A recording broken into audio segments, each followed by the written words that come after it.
அனைவருக்கும் அன்பு வணக்கம். நம்ம எல்லாருக்குமே வாழ்க்கையில் எந்த ஒரு நோய் நொடியும் இல்லாமல் ஆரோக்கியமாக வாழணுன்ற ஆசை இருக்குது இல்லையா? யாருக்கு தான் ஆசை இருக்காது? எப்போவுமே ஹெல்த்தியாக பிரிஸ்காக ஹாப்பியான ஒரு லைஃப்பை வாழணும் அப்படின்னு எல்லாருக்கும் ஆசை இருக்குது. ஆனால் ஏன் நம்மளால் அது வாழ முடியல? ஏதோ ஒரு நோயில் கஷ்டப்பட்டுக்கிட்டு தினம் அவஸ்தைப்பட்டுக்கிட்டு ஒவ்வொரு நாளும் மாத்திரையாக முழுங்கிக்கிட்டு எத்தனை பேர் வாழ்க்கையில் இப்படி நம்ம போராடுறோம் இல்லையா? இப்போது இந்த செகண்டு மாத்திரை எடுத்துகிட்டு இருக்கிறவங்க எத்தனை பேர் இருக்கிறீங்க? யோசிச்சு பாருங்கள். ஏன் இப்படி டெய்லி உணவு தான் நம்ம எடுக்கணும், ஆனால் நம்ம வாழ்க்கை மாத்திரையை எடுக்கிற மாதிரி ஆகிப்போச்சு வேலைக்கு. ஏன் எப்போ தான் இந்த மாத்திரை மருந்து, இந்த ஸ்கேனு, இந்த பிளட் டெஸ்ட்டு, இந்த ரிப்போர்ட்டு, இந்த வலி வேதனை குத்துறதும் ஹாஸ்பிட்டலுக்கு போகிறதும் பெட்டில் படுக்கிறதும் இதுலேருந்துலாம் எப்போ வெளியில் வர போகிறோம்? நிச்சயமாக இதுலேருந்து வெளியில் வர முடியும். அதுவும் மாத்திரை மருந்துகள் எதுவுமே இல்லாமல் உங்களோட உடம்பை நீங்களே ஆரோக்கியமாக வச்சு ஒரு ஹெல்தி லைஃப் ஸ்டைலை வாழ முடியுங்கிறதுக்கான பதிவு தான் இது ஜஸ்ட் உங்களை ஒரு திங்கிங்குள்ளே யோசிக்க வைக்கிறதுக்கு தான். இந்த ஒரு உணர்வு உங்களுக்குள்ளே வந்துருச்சுன்னா உங்கள் உடம்பை பற்றின விழிப்புணர்வு உங்களுக்கு வந்துடும். ஏன்னா இப்போது நான் பேசிகிட்டு இருக்கிற இந்த செகண்டு உங்கள் உடம்பு உங்ககிட்ட நிறைய விஷயத்த சொல்ல வருது. நீங்கள் கவனிக்கிறீங்களா? நிறைய சிக்னலை நம்ம உடம்பு நமக்கு அனுப்பிட்டே தான் இருக்குது. தினம் நிமிஷத்துக்கு நிமிஷம். அது எந்த சிக்னலாக வேணால் இருக்கலாம். ஒரு வலியாக இருக்கலாம், இல்லை ரொம்ப ஒரு டயர்டு சோர்வாக இருக்கலாம், அது கழுத்து வலி முதுகு வலி என்ன வேணாலும் வலியாக கூட இருக்கலாம். இல்லை எதுவுமே வேணாம், கொஞ்ச நேரம் அமைதியாக இருந்தால் போதும் அப்படின்னு உங்கள் மனசு உங்ககிட்ட பேசும். அதுக்கேற்ற மாதிரி உடம்பும் டயர்டாகும், எதுவுமே செய்ய தோணாது. இதெல்லாம் உடம்பு பேசுகிற மொழிகள். உங்களுக்கு தெரியுமா? உடம்பு உங்ககிட்ட சொல்ல வர மொழியை கவனித்தாலே போதும், உங்களுக்கு எந்த நோயுமே வராது. இப்போது ஏதாவது நோய்களில் நீங்கள் போராடிட்டு இருந்தாலும் இதுக்கப்புறமாவது உங்கள் உடம்பு உங்கள்கிட்ட பேசுகிறத கவனிங்க. அந்த பிரபஞ்ச பேராற்றல் நம்ம உடம்புக்குள்ளே வந்து உடம்பு வழியாகவும் மனது வழியாகவும் நம்மக்கிட்ட பேசுது அப்படிங்கிறத புரிஞ்சாதான் நம்மளால் இந்த இயற்கையோட ஆற்றலை உணரவும் முடியும், நம்மளை ஆரோக்கியமாக வாழ்க்கையில் வச்சுக்கவும் முடியும். முக்கியமாக என்ன அப்படின்னா, எந்த நோயாக இருந்தாலும் நீங்களே அதை சரி செஞ்சுக்க முடியுங்கிறது தான் நான் சொல்ல வர விஷயம். இது வெறும் வார்த்தைகளுக்காகலாம் நான் சொல்லலை. இதை நான் என் லைஃப்பில் கற்றுக்கிட்டு அது உங்கள்கிட்ட ஷேர் பண்ணிக்கிறேன், அவ்வளோதான். ஏன்னா என்ன மாதிரி எத்தனையோ பேர் போராடி இருப்பாங்க. நானும் இதே மாதிரி தான் நோய்களில் போராடி எதுக்கு எடுத்தாலும் ஹாஸ்பிட்டல் மருந்து மாத்திரைன்னு. ஒரு குழந்தைகளை கூட நம்ம அப்படி தானே வளர்த்துருக்கோம். ஒரு சின்ன காய்ச்சல் வந்தாலும் ஓடுறோம். ஆனால் இன்றைக்கி பரவாயில்ல, இன்றைக்கி நிறைய பேருக்கு ஹாஸ்பிட்டல் போகக்கூடாது, நம்ம உடம்பு நம்மளே குணப்படுத்தி கொண்டு அந்த ஒரு நாலேஜ்லாம் நிறைய பேர் இன்றைக்கி நம்ம கற்று வச்சுக்கிட்டோம். ஆனால் அதை பயன்படுத்துகிறோமா அப்படிங்கிறது தான் இப்போ கேள்விக்குறியாக இருக்குது இல்லையா? என்ன பண்ணுறது? நம்ம வாழ்க்கை சூழல் அந்த மாதிரி இருக்குது. ஓடுறது காலங்கத்தால் எல்லாருக்கும் எழுந்து சன்ரைஸ் பார்க்கணுன்னு ஆசை தான், எழுந்துக்கணும்னு ஆசை தான். ஆனால் நம்ம செஞ்சுட்டு வர வேலை நம்மளை அப்படி தள்ளுது. ஆமாம் தானே? எல்லோரும் 10 மணிக்கு வந்து தூங்கினா ஐடியில் ஒர்க் பண்ணிட்டோ இல்லை ஷிஃப்ட்டாக பார்த்துட்டோ யாரால் எழுந்து சன்ரைஸ் பார்க்க முடியும்? ஆனால் எல்லா மனிதர்களுக்குமே நிச்சயமாக காலையில் எழுந்துக்கணும், சுறுசுறுப்பாக இருக்கணும், ஆரோக்கியமாக இருக்கணும், இதெல்லாம் இருக்குது தானே? ஸோ வாய்ப்பு கிடைச்சவங்க உண்மையிலேயே லக்கி தான். ஆனால் அந்த வாய்ப்புக்காக ஏங்கிட்டு இருக்காங்கல்ல எத்தனையோ பேர். எங்களுக்கு ஆசையாக இருக்குங்க, ஆனால் நாங்கள் செய்கிற வேலை அந்த மாதிரி, எங்களால் ஒரு கிளாஸ் கூட அட்டென்ட் பண்ண முடியல. நான் உங்களுக்கெல்லாம் நான் சொல்ல வர்றது ஒரே ஒரு விஷயந்தான். மனசார இந்த மாதிரி ஒரு சந்தோஷமான இயற்கையான வாழ்வியலை வாழணும்னு நினைங்க. நிச்சயமாக உங்கள் விருப்பத்தை இந்த பிரபஞ்ச பேராற்றல் ரொம்ப சீக்கிரம் நடத்தி வைப்பாங்க. சரி, இப்போது காமனாக நம்ம என்னெல்லாம் பண்ணிகிட்ருக்கோம் மிஸ்டேக், நம்ம உடல் பேசுகிற மொழியை நம்ம ஏன் கவனிக்கிறது இல்லை அப்படிங்கிறத பற்றி நம்ம பார்ப்போம்.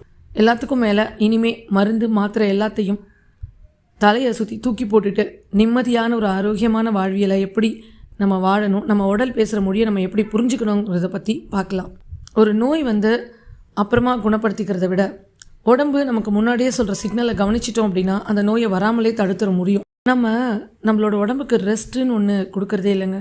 அதை ஒரு மிஷின் மாதிரி 24 ஹவர்ஸும் 365 நாளும் நம்ம ஓட்டிகிட்ருக்கோம். ஆனால் உங்களுக்கு ஒரு விஷயம் தெரியுமா? மிஷினுக்கு கூட ஆயுத பூஜைன்னு ஒன்று கொடுத்து ரெஸ்ட்டு கொடுக்குறோம். ஆனால் நம்ம உடம்புக்கு நிச்சயமாக நம்ம அந்த மாதிரி ஓய்வு கொடுக்குறோமா? கொஞ்சம் யோசிச்சு பாருங்கள். மிஷினை விட மோசமாக வேலை செஞ்சிட்ருக்கு நம்ம உடம்பு. ஒவ்வொரு வாட்டியும் நான் ரொம்ப எனர்ஜி லோ ஆகிறேன், எனக்குள்ளே ரொம்ப சத்து இல்லாத மாதிரி இருக்குது அப்படின்னு நம்மக்கிட்ட இன்ஸ்ட்ரக்ஷன் கொடுத்துக்கிட்டே இருக்கும், நமக்கு சொல்லிக்கிட்டே இருக்கும். நம்ம உறுப்புக்கு ஏதோ உள்ள ஒரு கஷ்டமாக இருக்குது, உன் உறுப்பை நீ கவனி அப்படிங்கிறத எப்படி தெரியுமா நம்ம உடம்பு சொல்லும்? ஒரு வலியாக சொல்லும். நான் முதலே சொன்ன மாதிரி சோர்வாக சொல்லும், டயர்ட்னஸில் படுத்துருவோம். ஆனால் நம்ம என்ன நினச்சிக்கிட்டோம், இது ஒர்க் பண்ணிட்டு வந்த டயர்ட்னஸ்ஸு, அதனால் இதுக்கு ஒரு ரெஃப்ரெஷ்மெண்ட்டாக போய் நல்லா குளிச்சுட்டு வருவோம், ஏதாவது ஒரு ரெசார்ட்டில் போய் ரெஸ்ட் எடுத்துகிட்டு வந்தால் சரியாயிடும். இல்லை ஒரு நல்ல டீ, சுறுசுறுப்பாக டிவியில் அட்வர்டைஸ்மெண்ட் காட்டுற மாதிரி டீ காஃபி போட்டு குடிச்சிட்டா உடனே ரெஃப்ரெஷ்மெண்ட் ஆகிடும். இதெல்லாம் சும்மா அந்தந்த நேரத்துக்கு வேணால் உங்களுக்கு கொடுக்குமே தவிர, ஆனால் நல்லா கவனிச்சுக்கோங்க, உங்கள் உடம்பு வார்னிங் கொடுத்துக்கிட்டே இருக்குது இந்த வலிகள் மூலமாகவும் சோர்வுகள் மூலமாகவும். ஆனால் நம்ம அதை மதிக்காமல் தொடர்ந்து திரும்ப திரும்ப உடம்புக்கு வேலை கொடுத்து ரெஸ்ட்டு கொடுக்காமலே போயிட்டுருக்கோம். எப்படி இப்போது நம்ம ஒரு சமைக்கிறோம், குக்கரில் சாதம் வைக்கிறோம், அது ரெடியான உடனே குக்கர் விசில் கொடுக்குது. ஏன்னா சாதம் ரெடி ஆகிடுச்சு, இம்மீடியட்டாக இறக்கிடு, இல்லைனா சாப்பாடு தீஞ்சிரும்னு. ஆனால் நம்ம ஓடி போய் உடனே விசில் ஆஃப் பண்ணுறோம். அதுக்கு கொடுக்குற இம்பார்ட்டண்ட்டை கூட நம்ம உடம்பு நமக்கு சிக்னலாக கொடுத்துட்ருக்குது. உன் உடம்பு ரொம்ப ரெஸ்ட் இல்லாமல் வேலை செஞ்சுட்டே இருக்க, உன் மூளை ரொம்ப தொடர்ந்து ஒர்க் பண்ணிக்கிட்டே இருக்குது, தொடர்ந்து டயர்ட் ஆகுது, கொஞ்ச நேரம் அமைதியாக கண்களை முடிச்சுட்டு கொடுத்துரு, கம்ப்ளீட்டாக உன்னை மறந்துரு. உங்கள் உடம்பு சொல்லிக்கிட்டே இருக்குது திரும்ப திரும்ப, உள்ளிருப்ப கவனி கவனி, என்ன பண்ணணும் அப்படிங்கிறத கவனி, அதுக்கு நீ என்ன செய்யணும், உன் உடம்பை பாருன்னு சொல்லிகிட்டே இருக்குது. ஆனால் நம்ம அதை கவனிக்கிறது இல்லை. இதே மாதிரி தான் நம்ம உடம்பு வரப்போகிற நோயை அறிகுறிகளாக சோர்வு மூலியமாகவும் நம்மளோட உள்ளுறுப்புகளோட வலிகள் மூலியமாகவும் நமக்கு சிக்னல் தருது. நம்ம அதை பார்க்காம விட்டுடும் பொழுது நோய்கள் சேருது. அதுக்கப்புறம் கண்டிப்பாக நம்ம டாக்டர் மருந்து மாத்திரை தான். இப்படி ஒரு வாழ்க்கை எவ்வளவு துன்பம் தரக்கூடியது நினச்சி பாருங்கள். அப்போ நம்ம என்ன தான் பண்ணுறது? பிரச்சனைகள் இப்படி இருக்குது, நம்ம என்ன செய்யலாம்? அட்லீஸ்ட் நம்மளால் முடிஞ்சதே அதை செய்யலாம்ல. பெருசாக செய்ய முடியாட்டியும் நான் சொல்கிறேன், இப்போ சின்ன சின்ன விஷயங்களை நீங்கள் ட்ரை பண்ணி பாருங்களேன். குறைஞ்சபட்சம் பசி எடுத்தால் மட்டும் சாப்பிடாங்க. பசிங்கிறதே இன்றைக்கி யாருக்கும் தெரியல. பசி எப்படி இருக்குன்னு ஒருத்தங்க கேட்குறாங்க. எனக்கு உண்மையான பசின்னே தெரியலைங்க, எனக்கு ஏதோ டைம் ஆகுது நான் சாப்பிட்றேனே தவிர பசி எடுத்து சாப்பிட்றதுனா என்னன்னே தெரியலன்னு என்கிட்ட சொன்னவங்கெல்லாம் நிறைய பேர். அப்போது இனிமேல் நீங்கள் என்ன பண்ணணும்? பசி எடுத்தால் தான் சாப்பிடணும். சரி, பசி எடுத்தால் சாப்பிடணும்னு புரியுது, அது வரைக்கும் நம்ம வெயிட் பண்ணணும். பசினா என்னன்னு தெரியல அப்படின்னா அதை தெரிஞ்சுக்கிறதுக்கே நிறைய விஷயம் இருக்குது. அதை பற்றி நம்ம ஒன்று ஒன்றா பார்க்கலாம். முதல்ல பசிக்குது, இப்போ என்ன சாப்பிட்றது? எல்லாத்தையும் சாப்பிட்றலாமா? எல்லாத்தையும்னா எல்லா டிவியில் காட்டுறாங்கல்ல, அயன் ப்ரோட்டீன் கண்டென்ட் எடுங்க, அயன் கண்டென்ட் எடுங்க, பருப்பு வகைகள் எடுங்க, முளைக்கட்டின பயிர் எடுங்க அப்படின்னு. இது எல்லாருக்கும் பொருந்தாதுங்க. நமக்கு பொருத்தமான உணவுன்னு சிலதெல்லாம் இருக்குது. எல்லாரும் பழைய சாதம் சாப்பிடலாமா? வெயில் காலம் வந்தது, எல்லாரும் பழையது கஞ்சி கூழ் குடிக்கலாமா அப்படின்னா நம்ம எல்லாரும் அதை தான் பண்ணியிருப்போம். ஆனால் அந்த பழையது கூழ் கஞ்சி கூட எனர்ஜியான விஷயந்தான், நல்ல ஒரு ஆற்றல் மிகுந்த உணவு. ஆனால் அது கூட யாருக்கு ஒத்துக்காதுன்னு இருக்குது. எல்லாரும் பழையது எடுத்துட முடியாது, எடுக்கவும் கூடாது. அதை பற்றி நம்ம தெரிஞ்சுக்கணும். அப்போ எந்த உணவு நமக்கு எடுத்துக்கிறது அப்படின்னு தெரிஞ்சுக்கணும் அப்படின்னா நம்ம உடம்பை பற்றி புரிஞ்சுக்கணும். நமக்கு எது டைஜஷன் ஆகும், ஆகாது, எது பொருந்துகிற உணவு, பொருந்தாத உணவு, இதெல்லாம் உங்களுக்கு தெரியணும்னா நிச்சயமாக உங்களுக்கு வாழ்வியல் தெரியணும். நம்ம என்ன பண்ணிகிட்ருக்கோம் லைஃப்பில்? எனக்கு இப்போது இதைத்தாங்க நம்ம படிக்கணும். ஆனால் நம்ம என்ன பண்ணுறோன்னா ஸ்கூலுக்கு போய் படிக்கிறோம், காலேஜுக்கு போய் படிக்கிறோம், இன்னும் என்னென்னமோ விஷயங்கள்லாம் தெரிஞ்சுக்கிறோம், படிக்கிறோம், டெக்னாலஜி படிக்கிறோம். நம்ம உடம்பை பற்றி நம்ம புரிஞ்சுக்கிறதுக்கான படிப்பு படிக்கவே இல்லையே, வாழ்வியல் வாழ்ந்து பார்த்ததே இல்லையே. முன்னோர்கள் சொன்னாங்க, அந்த காலத்து மனுஷங்க எடுத்தாங்கன்னு சொல்லி எல்லாத்தையும் எடுக்கிறோம். அந்த காலத்து மனிதர்கள் பழைய சாதம் எடுத்தாலுமே அது அவ்வளோ ஆரோக்கியமாக தந்தது, அந்த அளவுக்கு எனர்ஜி இருந்தது. இப்போ பழைய சாதத்துக்கு எடுக்கும்போது எல்லாருக்கும் சளி பிடிச்சிருது. அப்போ அவ்வளோ அளவு கூட நமக்கு இம்யூனிட்டி இல்லை. அப்போ நம்ம எப்படி பழையது எடுக்க முடியும்? முளைக்கட்டின பயிர் எடுக்கணும்னு சொல்கிறாங்க. முளைக்கட்டின பயிர் எல்லாரும் எடுக்க முடியாது தெரியுமா? உங்கள் உடம்புல டைஜஷன் ப்ராப்ளம் இருக்கிறவங்கள, சரியான செரிமானம் நடக்கலை, எனக்கு டைஜஷனே பிரச்சனைங்க, எனக்கு ஜீரணம் ஆகாது அவ்வளோ சீக்கிரத்தில் அப்படின்னு சொல்கிறவங்கலாம் முளைக்கட்டின பயிர் எடுக்கவே கூடாது. அது தெரியுமா? எடுத்திங்கன்னா அது சரியாக ஜீரணமாகாமல் கிட்னி ஸ்டோன்லேருந்து எல்லா நோயும் உருவாக ஆரம்பிச்சிடும். அப்போ இதெல்லாம் தான் நம்ம தெரிஞ்சுக்கணும். இதெல்லாம் தெரிஞ்சுக்கிறதுக்கு தான் நம்ம வாழ்வியல் வகுப்புன்னு கூட நம்ம நடத்துகிறோம். அக்குபஞ்சர் கிளாஸஸும், அக்குபஞ்சரும் வாழ்வியலும் அப்படிங்கிற ஒரு கிளாஸை நம்ம கொடுத்துட்ருக்கோம் எல்லாருக்கும்.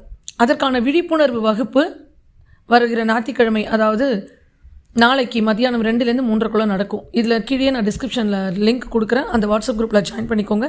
இந்த விழிப்புணர்வு வகுப்பு இலவசம்தான்.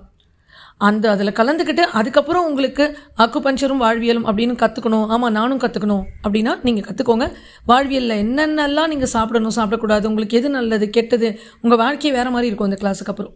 அதே மாதிரி அக்குபஞ்சர்ன்ற ஒரு மருத்துவம் தெரிஞ்சாலும் அதோட மதிப்பு தெரியலன்னு சொல்கிறேன். அக்குபஞ்சர்னு ஒன்று தெரியும், பட் அது என்ன பண்ணுது, என்ன இது, அது நம்மளை எவ்வளோ தூரம் நம்மளை காப்பாற்றுது, அப்படின்றத நிச்சயமாக நீங்கள் எல்லோரும் ஒருத்தரும் கற்றுக்கணும். நீங்கள் என்னென்ன சாப்பிடணும், ஒரு வாழ்க்கையில் காலையில் ஆரம்பித்தா சாயங்காலம் வரைக்கும் என்னென்னலாம் இந்த பல்லு தேய்க்கிறதுலேருந்து ராத்திரி தூங்குற வரைக்கும் எப்படிங்கிறது உங்களுக்கு இதில் கற்றுக் கொடுப்போம். என்னங்க தூங்குறதும் பல்லு தேய்க்கிறதும் எங்களுக்கு தெரியாதான்னு நினைக்கிறீங்களா? நிச்சயமாக நமக்கு தெரியல, சரியான முறை தெரியல. அதெல்லாம் கற்றுக்கிட்டிங்கனாலே போதுங்க, எதுவுமே உங்களுக்கு நோய்களே நீங்களே குணப்படுத்திடலாம். வந்த நோயும் சரி, இனி வரப்போகிற நோயும் தடுத்து நிறுத்த முடியும். ஸோ நான் சொல்கிற மாதிரி ஒரு உணவு அப்படிங்கிறது எப்படி இருக்கணும்னா, உணவை நம்ம மருந்து, நம்மளோட தமிழர்கள் பண்பாடு என்ன, உணவே மருந்து தான். தனியாக நம்ம மருந்துன்னு போய் எடுக்க வேண்டிய அவசியமே கிடையாது. நம்ம எடுக்கிற உணவே நமக்கு எல்லா நோய்களை தீர்க்கக்கூடிய மருந்தாக அமையும். இப்போ நம்ம உறுப்புகளில் ஏதோ ஒரு கஷ்டம் வந்திருக்கு அப்படின்னா நம்ம உடம்பு நம்மக்கிட்ட சொல்லுது இல்லையா? அப்போ உறுப்புகளுக்கு ஏன் அந்த பாதிப்பு வருது? அதுக்கு மூல காரணம் என்ன? நம்மளோட செரிமானம், டைஜஷன் சரியில்லைன்னா எல்லா ஆர்கன்லேயும் ப்ராப்ளம் வரும். ஏன்னா நம்ம உணவை மென்று சாப்பிட்டு கூழாக்கி சாப்பிட்றதில்ல, அரையும் குறையுமா அடித்து உள்ளே தள்ளுறோம். அது என்னென்ன பாடுபடும் தெரியுமா? வயிற்றில் போய் நம்மளுக்கு என்ன வயிற்றுலையா பல் இருக்குது? வாயிலே தானேங்க பல் இருக்குது. அப்போ வாயிலே தானே ஜீரணம் ஆகிறோம். வயிற்றில் போய் ஜீரணம் ஆகணும்னு நம்ம எல்லாம் தப்பாக சொல்கிறோம். வயிற்றில் உணவு கூழாக்கி தள்ளினதுக்கப்புறம் அங்கே ஜீரணத்துக்கு இடம் இல்லை, வாயிலே ஜீரணம் ஆகிடுது. வயிற்றில் போனோடனே சத்துக்களை பிரித்து கொடுக்குது, அவ்வளோதான். ஸோ அப்போ நம்ம வாயில் பல்லில் கடிச்சு மென்று கூழாக்கி சாப்பிடணும்னு எல்லாருக்கும் தெரியும். ஆனால் ஏன் செய்ய மாட்டேங்கிறோம்? நம்மளுக்கு அதுக்கு கூட நேரம் இல்லை. அதை செய்யலைன்னா நம்மளோட எந்த நோய்கள்லேருந்தும் வெளியில் வர முடியாது. சரியாக செரிமானம் நடக்கலை அப்படின்னா நம்ம சாப்பிட்ற உணவு ஒன்றும் பாதியமாக அப்படியே வயிற்றில் போய் சேர்ந்ததுன்னு வச்சுக்கோங்களேன். சரியான ஜீரண சக்தி இல்லை அப்படின்னா நமக்கு என்ன நடக்கும்? அல்சர் தான் வரும். ஏன்னா நீங்கள் சரியாக ஜீரணம் பண்ணாமல் மென்று கூழாக்காமல் வயிற்றுக்குள்ளே ஒரு உணவை தள்ளும் பொழுது அந்த வயிறுக்கு இன்னும் அதிக வேலை கொடுக்குறீங்க. ஆக்சுவலி வயிறோட வேலை சத்துக்களை பிரித்து கொடுக்கறது தான், ஜீரணம் பண்ணுறது இல்லை. அப்போது வயிறு என்ன பண்ணுதுன்னா அந்த ஹைட்ரோக்ளோரிக் அப்படிங்கிற ஒரு ஆசிட்டை இன்னும் அதிகமாக சுரக்கணும். அப்போ தான் அந்த அரைகுறை உணவை ஜீரணம் பண்ண முடியும். அது போராடுங்க வயிறு, பாவம். உண்மையிலே நம்மளோட வயிறுக்கிட்ட நம்ம என்னைக்காவது பேசி பார்த்தோன்னா தெரியும். ஒவ்வொரு உறுப்புக்கிட்டையும் நம்ம பேசணுங்க, அது போராடும். அப்போ ஒரு ஆசிட்டை சுரக்குது, தேவையான ஆசிட் சுரக்கிறது எப்படி? இவ்வளோ எக்கச்சக்கமான ஆசிட்டை நம்ம வயிற்றுக்குள்ளே சுரந்து நம்ம கூழாக்கி சாப்பிட்ருந்தோன்னா இந்த பிரச்சனையே இல்லை. அரையும் குறையமாக தள்ளி விட்டதுனால அந்த உணவை டைஜஸ்ட் பண்ணுற அளவுக்கு இந்த ஹைட்ரோக்ளோரிக்கை போய் சுரந்து எக்ஸ்ட்ரா வேலை அந்த வயிற்றுக்கு கொடுத்து சுருங்கி விரியற தன்மை அதிகமாகும். பல மாட்டி சுருங்கி விரியணும். அப்படி பண்ணால் தான் அந்த வயிறு அந்த உணவை ஜீரணம் பண்ண முடியும். நம்ம என்னென்ன உணவுகள் சாப்பிட்றோம், கூல்ட்ரிங்க் சாப்பிட்றோம், நூடுல்ஸ் சாப்பிட்றோம், எல்லா ஜங்க் ஃபுட் சாப்பிட்றோம். யோசிச்சு பாருங்கள், ஒரு நார்மலான பழங்கள் காய்கறிகளையே டைஜஷன் பண்ணுறதுக்கு இவ்வளோ வேலை இருக்குன்னா இதெல்லாம் என்றைக்கு அது பண்ணும்? அப்போ எப்படி அது முழுமையாக பண்ணும்? அரையும் குறையமாக தான் பண்ணும். அப்போ என்ன ஆகும்? செரிமானம் சரியாக ஆகலைன்னா கழிவுகள் அப்படியே தேங்க நிற்கும். ஒன்றும் பாதியமாக அடித்து தள்ளின உணவு முறையாக ஜீரணம் இல்லாமல் மலக்குடல் வழியாக வெளியில் வராது. அப்போ உங்களுக்கு அப்படியே என்ன ஆகும்? கான்ஸ்டிபேஷன் ப்ராப்ளம் வரும். மலச்சிக்கல் வந்ததுனாலே முடிஞ்சு போச்சு கதை. நீங்கள் என்ன தான் அதுக்கு கடுக்காய் பொடி சாப்பிட்றேன், வீட்டிலேருந்து சாப்பிட்றேன், சித்த மருத்துவம் சாப்பிட்றேன், அலோபதி சாப்பிட்றேன், ஹோமியோபதி சாப்பிட்றேன், எல்லாமே மருந்துகளாக தான் சாப்பிட்றீங்க. இயற்கையாக மலம் வெளியில் தள்ளுறது எப்படி? மருந்துகள் சாப்பிட்டு வெளியேற்றுறது எப்படி? இன்னும் இதெல்லாம் நம்ம கேட்க போனோன்னா இன்னும் பயங்கரமாக நமக்கு புரிய ஆரம்பிக்கும் நம்ம எவ்வளோ பெரிய தப்பு பண்ணிகிட்ருக்கோம். தயவு செய்து உங்களோட ஜீரணத்தை சக்தியை முறையாக மாற்றுங்க. உங்கள் உணவு எப்படி எடுத்துக்கணும், உங்கள் வாழ்க்கையில் எப்படி வாழணும்னு உங்களுக்கு கற்றுக்க ஆசையாக இருந்தால் நாளைக்கு நடக்க போகிற நம்மளோட விழிப்புணர்வு வகுப்பில் கலந்துக்கோங்க. இந்த வகுப்பை எல்லாரும் அட்டன் பண்ணுங்கள். நிச்சயமாக இன்னும் நிறைய விஷயங்களை நீங்கள் கற்றுப்பீங்க. உங்கள் வாழ்க்கையே வேறு மாதிரி இருக்கும். எத்தனையோ பேர் நம்ம அட்டன் பண்ணி அதுக்கான ஃபீட்பேக் கொடுத்துட்டே இருக்காங்க. எனக்கு யூடியூப்பில் போடுறதுக்கான நேரம் கிடைக்கல, நிச்சயமாக நான் போட்டு விடுறேன். ஏன்னா அவங்க வாழ்க்கை மாறும்பொழுது உங்கள் வாழ்க்கையும் மாத்திரை மருந்து இல்லாமல் ஆரோக்கியமாக மாறும். அந்த இறையாற்றல் உங்கள் கூடவே நின்று துணை நிற்கும். இன்னும் நம்ம உடம்புகளை பற்றி அடுத்தடுத்த பதிவுகளில் நம்ம நிறைய தெரிஞ்சுப்போம். மீண்டும் ஒரு நல்ல பதிவில் உங்களை சந்திக்கும் வரை நன்றி.